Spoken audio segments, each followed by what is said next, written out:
ഉത്തർപ്രദേശിൽ മതപരിവർത്തനം ആരോപിച്ച് ജയിലിലടച്ച മലയാളി പാസ്റ്റർക്കെതിരെ ചുമത്തിയത് ഗുരുതര വകുപ്പുകൾ. വീട്ടിൽ പള്ളി ഉണ്ടാക്കി മതപരിവർത്തനം നടത്തി. ഇതിൽ പ്രതിഷേധിച്ച് പുറത്തുനിന്ന് എത്തിയവരെ അസഭ്യം പറയുകയും ആക്രമിക്കുകയും ചെയ്തുവെന്നും എഫ്ഐആറിന്റെ പകർപ്പ് കൈരളി ന്യൂസിന് ലഭിച്ചു.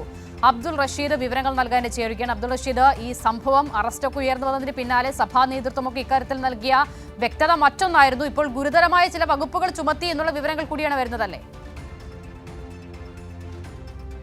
ഉത്തർപ്രദേശിൽ മതപരിവർത്തനം ആരോപിച്ച് ജയിലിലടച്ചിട്ടുള്ള തിരുവനന്തപുരം സ്വദേശി ആൽബിനെതിരെ ചുമത്തിയിരിക്കുന്നത് ഗുരുതരമായിട്ടുള്ള വകുപ്പുകളാണ്. എന്തായാലും ഇതുമായി ബന്ധപ്പെട്ടുള്ള എഫ്ഐആർ ആണ് ഇപ്പോൾ കൈരളി ന്യൂസ് പുറത്തുവിടുന്നത്. ഇദ്ദേഹം വീട്ടിൽ പള്ളി ഉണ്ടാക്കുകയും പിന്നീട് വിവിധ ആളുകളെ പല വാഗ്ദാനങ്ങൾ നൽകിക്കൊണ്ട് ഈ പള്ളികളിൽ എത്തിക്കുകയും പിന്നീട് മതപരിവർത്തനം നടത്തുകയും ചെയ്തിട്ടുണ്ട്. ഇതിൽ പ്രതിഷേധിച്ച് ബജ്രംഗൽ അടക്കമുള്ള ആളുകൾ വലിയ പ്രതിഷേധം ഉയർത്തുകയും ചെയ്തിരുന്നു. അതേസമയം ഈ പ്രതിഷേധക്കാരെ അസഭ്യം പറയുകയും ആക്രമിക്കുകയും ചെയ്തിട്ടുണ്ട്.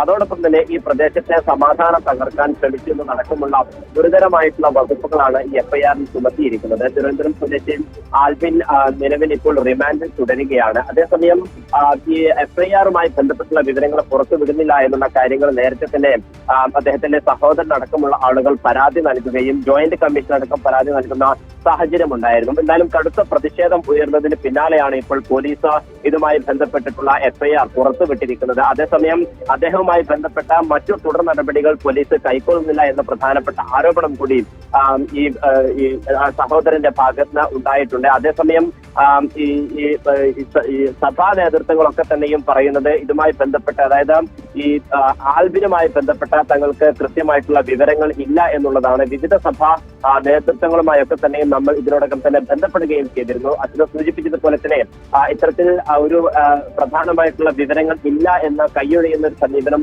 ചില സഭാ നേതാക്കളുടെ ഭാഗത്ത് ഉണ്ടായിട്ടുണ്ട്. എന്തായാലും ഗുരുതരമായിട്ടുള്ള വകുപ്പുകൾ തന്നെയാണ് ഇതിൽ ചുമത്തിയിരിക്കുന്നത് എന്നുള്ളതാണ് നമുക്ക് മനസ്സിലാക്കാൻ സാധിക്കുന്നത്.